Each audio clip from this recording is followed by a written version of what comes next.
नमस्कार, मैं आकाश। आप देख रहे हैं the modern critic YouTube channel. और वीडियो में आगे बढ़ने से पहले अगर आप इस चैनल पर नए हैं तो चैनल को सब्सक्राइब कीजिए, क्योंकि मैं नेशनल ग्लोबल इश्यूज़ के बारे में बात करते रहता हूं। तो दोस्तों, जब से सरकार ने अनाउंस किया है अग्निपथ स्कीम, जहां पे 4 वर्ष तक जो है वो नौकरियां दी जाएंगी तीनों जो हमारे आर्म्ड फोर्सेस हैं वहाँ पे, और ये जो फोर्सेस रहेंगी इनकी जो रिक्रूटमेंट की एज रहेगी, जो एक मिनिमम एज है वो 17.5 ईयर्स से लेके आज अभी फ़िलहाल जो लेटेस्ट अपडेट है वहाँ पे 23 साल बताई जा रही है।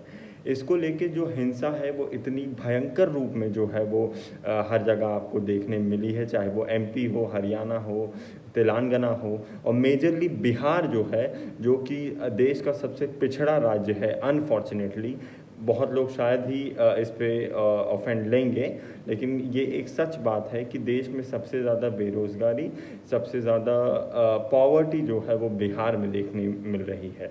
और बिहार ही एक ऐसा राज्य है जहाँ पे सबसे ज़्यादा वायलेंस इस चीज़ को जो है वो देखने मिली है। पूरी ट्रेन की ट्रेन जो है वो आग लगा दी गई। और यही सेम चीज़ पहले भी हुई थी, जहाँ पे जो ये रेलवे रिक्रूटमेंट का धांधली का मामला जब आया था, तब कैसे पूरी बोगी, पूरी ट्रेन जो है वो जला दी गई थी।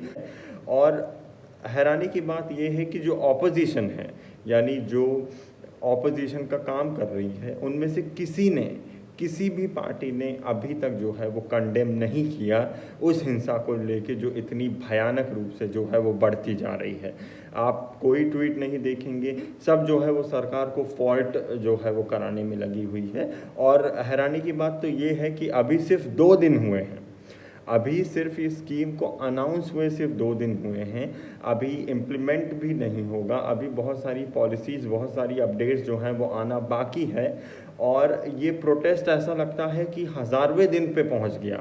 अभी एक ही दिन प्रोटेस्ट जो है, अगर वो इतना ज़्यादा भयानक हो सकता है, इतनी ज़्यादा वॉयलेंस जो है वो एक ही दिन के अंदर हो सकती है, तो सोचिए अगर इन लोगों को रोका ना गया तो फिर क्या होगा। यही सेम चीज़ तब हुई थी जब देश में जो है वो सीएए का जो है वो प्रोटेस्ट हुआ था। ये एक लौता ऐसा टाइम था जहाँ पे देश का जो सेकुलरिज्म है उसको जो है वो टेस्ट किया जाना था, लेकिन सेकुलरिज्म में हमारा कंट्री जो है वो बहुत बुरी तरीके से फेल हो गया, क्योंकि जो सूडो सेकुलर है उसका एजेंडा जो है वो आ गया। आप देखेंगे पूरी दिल्ली जली थी 2019 और 2020 में। फिर यही सेम चीज़ फार्म लॉज में भी हुआ। फार्म लॉज के नाम पर किसान, कुछ जो किसान वहाँ पे बैठे थे, उन्होंने इतनी जो है वो गंद मचाई है प्रोटेस्ट के नाम पे, कि आप देखेंगे कि एक नॉर्मल पब्लिक लाइफ जो है वो एकदम से मुश्किल हो गई थी। पूरे देश में प्रोटेस्ट चालू था। और बाद में जो सुप्रीम कोर्ट ने कमीशन बिठाई थी, उसमें पता भी चला था कि जो ये 3 फार्म लॉ हैं वो एक्चुअली में किसानों के लिए ही फ़ायदेमंद थे, लेकिन क्योंकि इतना ज़्यादा उपद्रव जो है वो मचा हुआ था, इतना बवाल जो है, इतना आतंकवाद मच गया था प्रोटेस्ट के नाम पे, कि आखिरकार सरकार को जो है ये 3 फार्म लॉज जो हैं वो वापस लेने पड़े। और यही सेम चीज़ फिर से हो रही है ये अग्निपथ स्कीम में, कि यूएस में ये चीज़ें देखने मिलती हैं, चाइना में देखने मिलती हैं, और जितनी ये मॉडर्न वर्ल्ड है जहाँ पे हम जिस देश की तरफ जो है वो बनना चाहते हैं, वो सारी चीज़ें उस सारी देश में जो है वो देखने मिलती हैं, ये जो शॉर्ट टर्म मिलिट्री सर्व करने का जो मौका है। लेकिन क्योंकि ये चीज़ इंडिया में आ गई और 2 साल से जो है वो रिक्रूटमेंट यानी जो भर्ती है वो फ़िलहाल खाली पड़ी थी,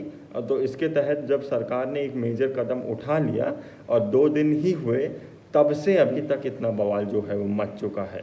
अब जब तक अच्छे से अच्छे से पिटाई जो है इनकी नहीं होती, इन हिंसक आतंकवादियों की, तब तक मेरे ख्याल से ये नहीं सुधरेंगे। क्योंकि आप देखेंगे ये जो कह रहे हैं कि नॉर्मल जो रिक्रूटमेंट है उसको जो है वो वापस लाया जाए, टॉप 25% ही हैं जो भर्ती हो पाएंगे, बाकी जो हैं वो सब निकाल दिए जाएंगे, बाकी सब जो है बेरोज़गार हो जाएंगे। तो पहली चीज़ मुझे यही नहीं समझ में आती, मुझे ऐसा क्यों महसूस होता है कि हमारा देश जो है आधा वो कम्युनिस्ट से भरा हुआ है। क्योंकि मिलिट्री में भर्ती होना, it's not a job opportunity to be honest. It's an opportunity to serve the nation, it's an opportunity to serve the motherland. कोई ये चीज़ क्यों नहीं सोचता, हर चीज़ को जॉब, सरकारी नौकरी, अपना फ़ायदा, इसी रूप में जो है वो क्यों जोड़ना है। रेलवेज़ हो गया, बैंकिंग हो गया, सिविल सर्विसेज हो गए, इनमें फिर भी चीज़ें समझ में आती हैं कि लोगों को एक स्टेबल लाइफ चाहिए।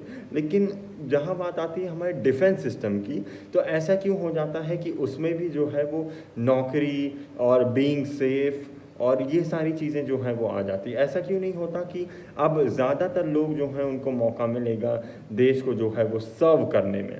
और फिलहाल अभी बहुत सारी चीज़ें जो हैं वो आना बाकी है, और कैसे ये हिंसा इतने आतंकवाद में जो है वो बदल जाती है मुझे पता ही नहीं चल रहा। और इसमें जो मेजर जो जहरीलापना है वो ऑपोजिशन प्ले कर रहे हैं कि तुम ट्रेन को आग लगाओ चाहे देश को आग लगाओ, इनको कोई फ़र्क नहीं पड़ता। इनको बिल्कुल भी नहीं मतलब है कि पूरा देश भी जल जाए, इनको बस अपनी सत्ता से मतलब है। इनको बस कैसे भी जो है वो देश का नाम इस रूप में ख़राब करना है कि पूरी दुनिया जो है वो तमाशा देखें। अगर बलात्कार के खिलाफ भी अगर कोई स्ट्रिक्ट कानून आएंगे तब भी लोग सड़क पे आएंगे। ट्रिपल तलाक जैसी रिग्रेसिव चीज़ पे जब बैन लगा था उसके बाद भी लोग सड़कों पे आए थे। तो अगर आप ये कहेंगे कि हर बार जो है वो स्कीम इम्प्लीमेंट, कोई नई पॉलिसी अगर इम्प्लीमेंट होती है तो वो सब गलत ही है, ऐसा हर बार नहीं होता।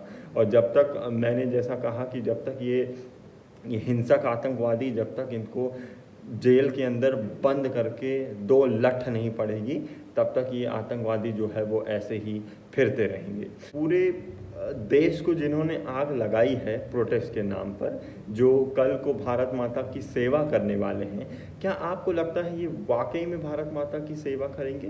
क्योंकि अगर ये भारत माता की सेवा करते तो शायद ये इतना बड़ा हिंसक आतंकवाद जो है वो ना हुआ होता, इतनी बड़ी ट्रेन जो है वो ना चलाई होती।